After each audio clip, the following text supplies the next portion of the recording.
You may still be recovering from all the food over the Thanksgiving holiday, but today we serve an extra helping of sports talk with 5 coaches in studio. Hello and welcome to the show. As always, I'm Tyler Sloan. The playoff runs for both North and Boyd's football teams ended in area round losses. Mike Fecci and Don Drake will join me to highlight their season's accomplishments.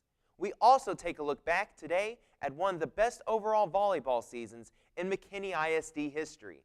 We'll cover all 3 schools' playoff runs with their respective head coaches. It's so much playoff action and so little time next on Sports Talk.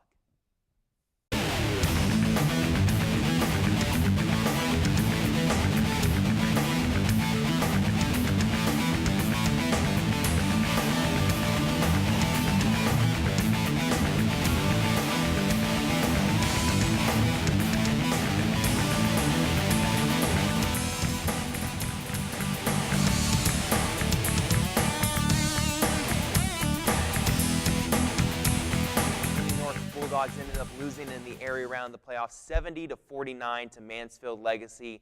A hard-fought game on a night where it was cold, windy, rainy, everything as far as the weather is concerned. I'm joined by Mike Fecci. And Coach, what was the weather? How much of an impact did it have on that game in the end? Oh, I think it had some impact at the beginning. I think everyone out there was pretty cold, pretty wet.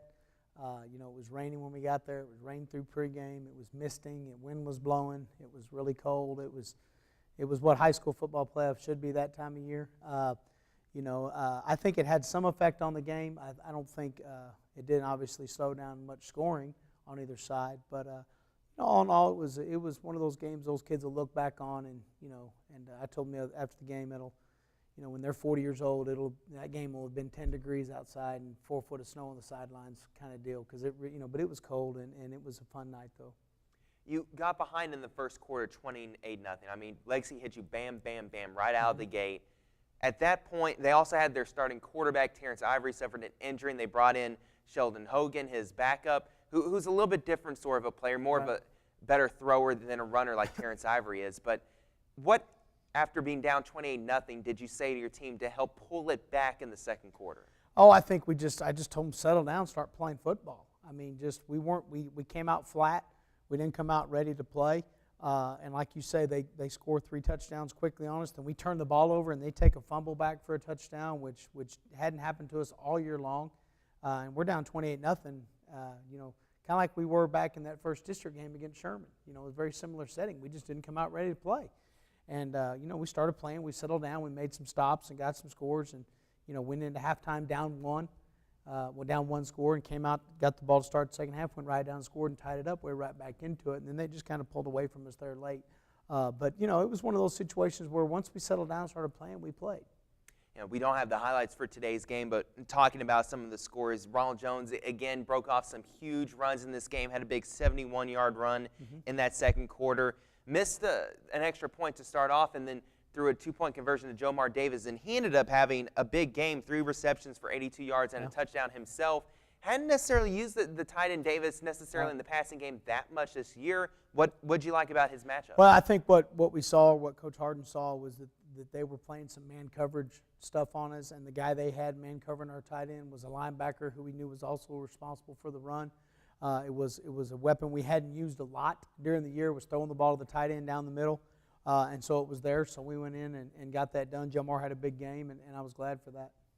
Ken Mayberry for Legacy scored their lone touchdown in the second quarter with 33 seconds left, and you're able to get the ball and score right before halftime. And with receiving the ball first in the second half, how huge was that score? It was huge because we, like I say, going into halftime down 1 score, and what the mindset was, hey, we're going to go out, we're going to score, we're going to tie this thing up, and we're going to be right back in this deal. And that's exactly how it played out. We went out and got that score. It just didn't work out for us in the end. But all in all, I'm real proud of how our kids fought the entire game.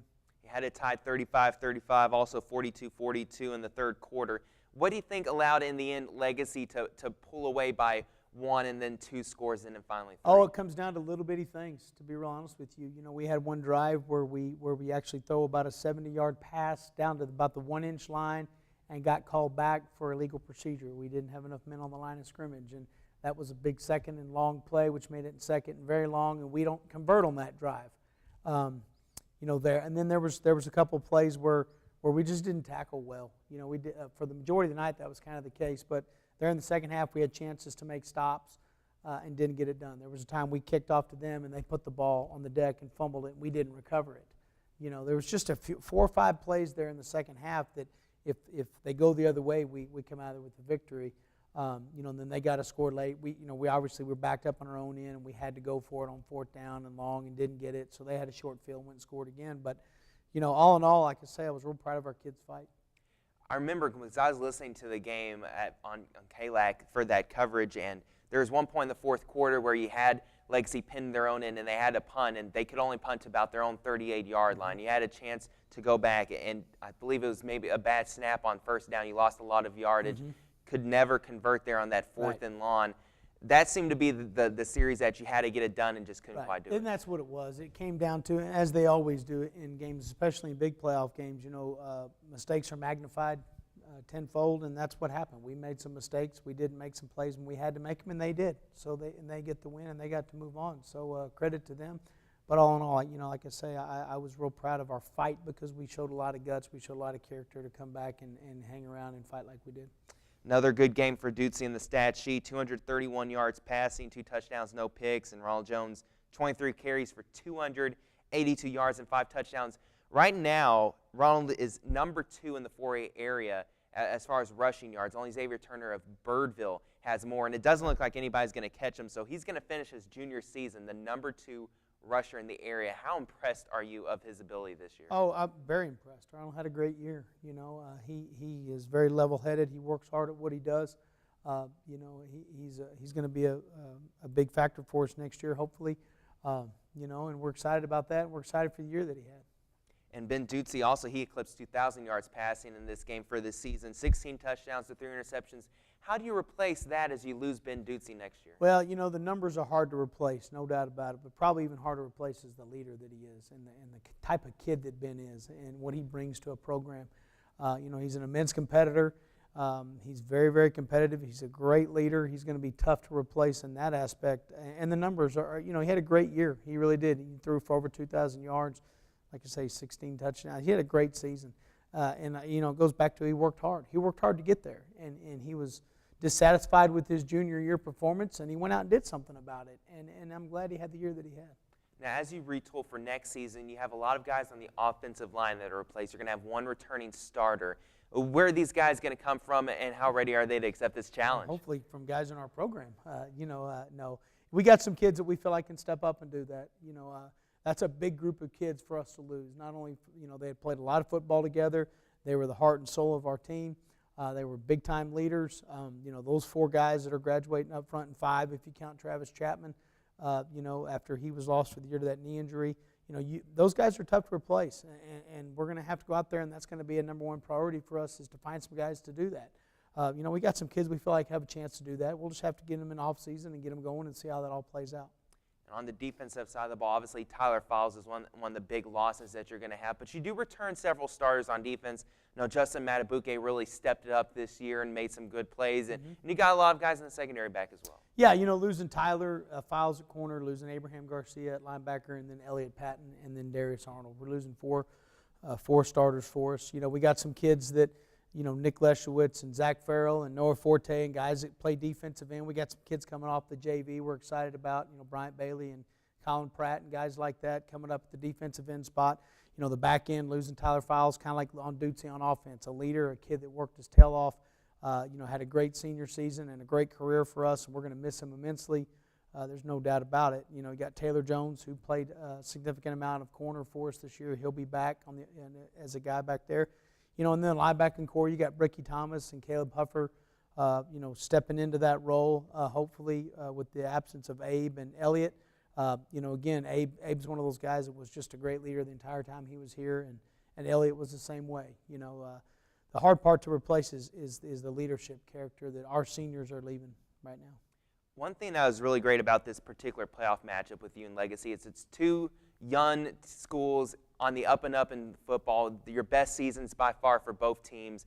And for you, especially with going into the area round, taking on another great team in Legacy, you had a team that could have potentially gone even further this year. As you look into the next couple of years of this program, you feel like you're where you need to be as far as moving forward? I don't think we're everywhere we need to be. I think you always strive for that every year. I think your goal as a team is once you make the playoffs, that then becomes the expectation, and that's our expectation. Our expectation is to make the playoffs, and without question. Does that mean we're just going to go out there and it's going to happen? No, we got to go back to work. We talked about that very thing this morning, about how it's time to go back to work. It's time to go back out there and get going after it. And every time you have success, the level of expectation raises, and so does that target on your back. We didn't walk into the season with anyone expecting us to do much except for us. We felt like we had a chance to be pretty good. And so we didn't have a lot of pressure on us. We just went out and played. Now the answer will be, can we handle that pressure?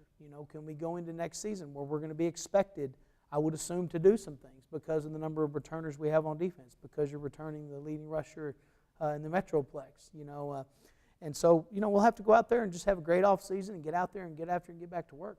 Finally, I can't let you go without asking you about every 2 years we have the reshuffling of the districts. And next year, especially in football, they're going to move to a 6A and a 5A and a 4A. So different teams are going to be, moving up and down of classification as well. And you're one of the bigger 4A schools, at least in your district. So not quite sure yet who you're going to be matched up with. No, we don't. We actually had a meeting this morning. They did release the numbers and the cutoffs, and we will become 5A like we assumed. A lot of the 5As became 6As. McKinney High is going to join us according to the cutoff, so we'll be back in there with them. So that'll be a lot of fun. Coach Smith and them do a great job, and I'm excited about renewing that rivalry and that friendship with them even more. District-wise, everyone, around is still going to be in the same division as us, so we don't know where we're going to go. We talked about that extensively this morning, and we don't know. We'll just kind of wait and see. With us two being up here north, we can go east, we can go west, we can go south. We can go, obviously, north, get Sherman and Denison again, but then we don't know. Point is we'll just, when it comes out in February, we'll look at it, we'll get ready to go, and then we'll go do it. Coach Fecci, I want to congratulate you on a great season for McKinney North, going to the second round of the playoffs, and that co-district championship that you shared there in 13-4A. I appreciate it. You guys do a great job, and it's been fun all year. 7-5, the final record for McKinney North on the season, a playoff loss to Mansfield Legacy in the area around the playoffs. Don't know who necessarily will be in their district next year. We do know that they're going to renew their rivalry with McKinney High, and that should be fun.